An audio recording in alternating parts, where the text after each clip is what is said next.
Zone కూడా B zone బయట ఉండాలి. దయచేసి అందరూ కూడా పోలీసు వారికి ఒక విజ్ఞప్తి, AA ఆల్ యాక్సెస్ ఉంటేనే ఈ బి జోన్ లో తీసుకోండి. నెక్స్ట్ స్టేజ్ ఇన్వైటీస్ ఉంటే వాళ్ళు తీసుకోండి. జనసేన పార్టీ ఆవిర్భావ సభ కోసం అటు కర్ణాటక ఇతర రాష్ట్రాల నుంచి కూడా భారీగా పరిస్థితి అయితే ఉంది. మనమైతే విజువల్లో కూడా చూడవచ్చు. వస్తున్నటువంటి వాళ్ళకి సంబంధించి ఏర్పాట్లు అయితే ఇక్కడ చేసినటువంటిది అయితే ఉంది. భారీ బహిరంగ సభ ఏర్పాటు చేశారు. భారీ బహిరంగ సభలో ముఖ్యంగా ఇక్కడ లక్షల మంది వస్తారు కాబట్టి వాళ్ళందరికీ సరిపడేలాగా చైర్లు అయితే ఏర్పాటు చేసినటువంటి పరిస్థితి కనిపిస్తుంది. ముఖ్యంగా వస్తున్నటువంటి ప్రతి ఒక్కరికి ఎలాంటి ఇబ్బందులు కలగకుండా ప్రస్తుతం అయితే ఏర్పాటు చేసినటువంటి పరిస్థితి ఉంది. ఓ పక్కన ఎండలు మండిపోతున్నాయి, అయినా కూడా ఎక్కడా లెక్క చేయకుండా జనసేన పార్టీకి సంబంధించినటువంటి వీర మహిళలందరూ కూడా ప్రస్తుతం అయితే వస్తున్నటువంటి పరిస్థితి అయితే ఉంది. ఎక్కడెక్కడి నుంచి వచ్చారు, అసలు ఏంటి, ఎంతమంది వస్తారు అనుకుంటున్నారు? మేము హైదరాబాద్ నుంచి వచ్చాము, షేరిలింగంపల్లి డివిజన్ నుంచి వచ్చాము. మేము 10 మంది వచ్చాము ఇక్కడికి వచ్చి చూస్తే విపరీతమైన ఎండ. కానీ ఇలాంటి ఎండ పవన్ కళ్యాణ్ గారు ఒక చల్లటి చూపు ముందు మాకు అసలు ఎటువంటి లెక్కే లేదు. అసలు మాకు ఎండలకు కూడా అనిపించట్లేదు. 4-5 గంటలకు జరుగుతుంది, దానికోసం పొద్దున్నే వచ్చేసారు ఇక్కడికి? సార్ పొద్దున్న రాలేదు, నైట్ వచ్చాను సార్. మేము నైట్ వచ్చి ఇక్కడే ఉన్నాము. అసలు మాకు ఎంత ఎక్సైట్మెంట్ ఉందంటే కళ్యాణ్ గారిని డిప్యూటీ సీఎం గా ఈ ఆవిర్భావ సభలో చూడడం అనేది మాకు చాలా సంతోషంగా ఉంది. ఆయన అక్కడ ఆ స్టేజ్ మీద చూడడం కోసం మేము నైటే వచ్చాము. అసలు మేము హైదరాబాద్ నుంచి ఇంత ప్రయాణం చేసి ఒక ఆడపిల్లల అయ్యుండి కూడా ఇలా వచ్చామంటే నాకు నిజంగా ఎంత ఆనందంగా ఉంది. ఎందుకంటే కళ్యాణ్ గారి కోసం మేము ఎంత దూరమైన వస్తాము. ఇక్కడ పిఠాపురం అనే ఊరు అసలు చాలా మందికి, చిత్తాడ అనే ఊరే మాకు అసలు తెలియదు ఇంతవరకు కూడా. అలాంటిది ఇప్పుడు అసలు ఈ కళ్యాణ్ గారి విషయంలో మాకు ఇక్కడికి ఈ ఊరు అసలు మారుమోగిపోతుంది. రాష్ట్ర వ్యాప్తంగా కాదు, దేశవ్యాప్తంగా కాదు, ప్రపంచవ్యాప్తంగా ఇంటర్నేషనల్ కళ్యాణ్ గారి పేరు మారిపోవడం అనేది చాలా సంతోషం. అందరూ కలిసి మంచిగా డాన్సుల మీద డాన్సులు చేస్తున్నారు. ఏంటి అసలు? చాలా ఉత్సాహంగా ఉంది, చాలా బాగుంది. మీ వీర మహిళలు అంటేనే సార్ ఇచ్చిన బిదు, అది అందరము మేము అది పాటిస్తాము. ఆయన ఇచ్చిన గౌరవంతోనే మేము ఇక్కడికి వచ్చాం. ఎంత దూరమైనా ఆయన చూడడానికి ఎంత దూరమైనా వెళ్ళగలుగుతాం. హోలీ సంబరాలు కూడా మీ ఆవిర్భావ సభలో కలిపేసి ఎంజాయ్ చేస్తున్నారు? సార్ నా పేరు లక్ష్మి సార్, బెంగళూరు నుంచి వచ్చాను. కలియుగ దేవుడు తిరుపతిలో ఉన్నారని నమ్ముతున్నారు.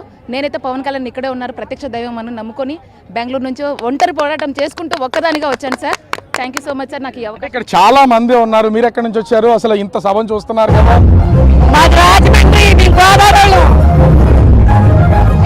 అటు ఒక గోదావరి వాళ్ళే కాదు, అనేక ప్రాంతాల నుంచి వచ్చినటువంటి వాళ్ళు ఇక్కడ కూర్చుని ప్రతి ఒక్కరు కూడా ఎంజాయ్ చేస్తున్నటువంటి పొజిషన్ అయితే కనిపిస్తోంది.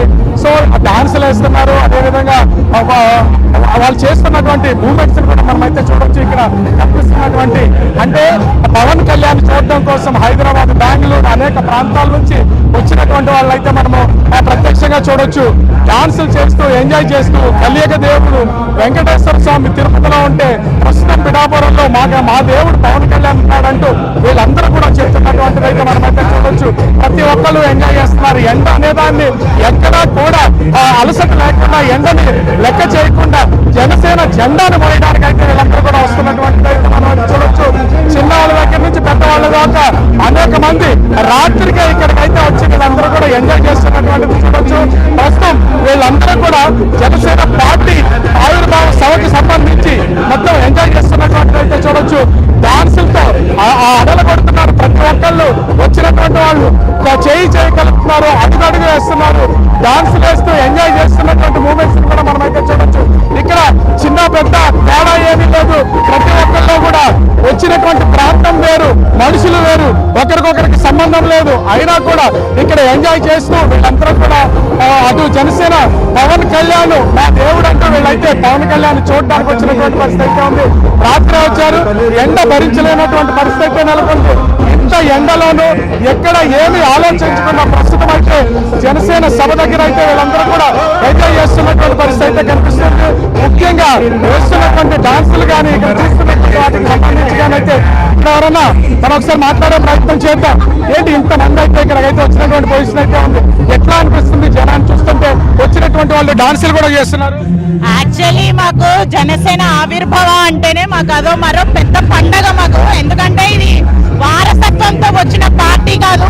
ఎన్నో పోరాటాలు చేసి అవమానాలు ఎదుర్కొని వ్యక్తిగత దోషణలు ఎదుర్కొని స్థాపించిన పార్టీ ఇది. సో మాకు ఆ మాత్రం పొగరు ఉంటుంది ఖచ్చితంగా. ఎందుకంటే మా సొంతంగా మా నాయకుడు తన ఎక్కడి నుంచి వచ్చారు మీరు? మేము పాలకొల్లు అండి, పాలకొల్లు నుంచి వచ్చాము. పాలకొల్లు ఎక్కడి నుంచి అనేది ఉండదు, దీనికి రావాలని కోరిక నెరవేర్చుకోవడానికి వచ్చాం మేము అంతే. ఒక్కొక్కళ్ళలోనూ ఒక్కొక్కటి ఎక్కడి నుంచి వచ్చారు. మొత్తం ఇంతమంది జనాలు వీర మహిళలందరూ కూడా వాళ్ళ సభల దగ్గర కూడా సపరేట్ చేసి అందరినీ కూర్చోబెడుతున్నటువంటి పరిస్థితి. ఏంటి అతను కూడా లెక్క చేయకుండా ఉంటారు. పవన్ కళ్యాణ్ గారు మహిళలకి వీర మహిళ అని పెట్టినప్పుడే జనసేన మహిళలు అంటే ఏంటో ప్రూవ్ అయిపోయింది. అంటే